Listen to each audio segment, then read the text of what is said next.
En congé maternité, depuis le 7 janvier, la coordinatrice du dispositif Ulysse du collège Elsa Triolet n'a toujours pas été remplacée. 11 élèves en situation de handicap, des troubles cognitifs principalement, sont concernés.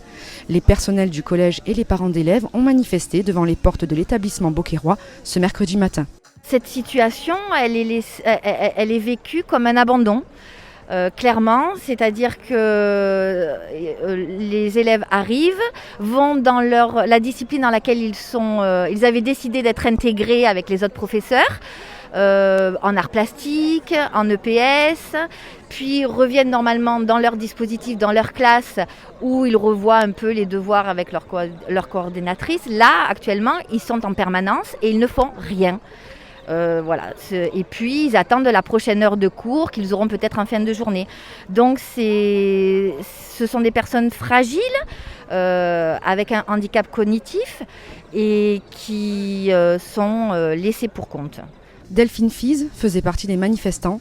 Son enfant Louis, 14 ans, souffre d'autisme. Alors il a beaucoup de difficultés en français, c'est pour ça qu'il ne suit pas ses cours de français ordinaires dans sa classe de 4e.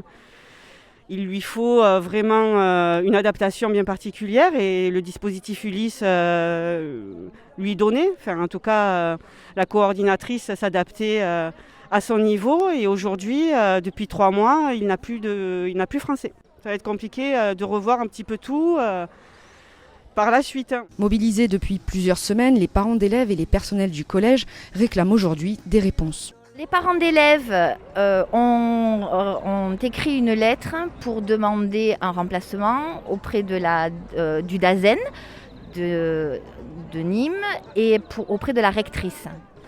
À ce jour, il n'y a aucune réponse.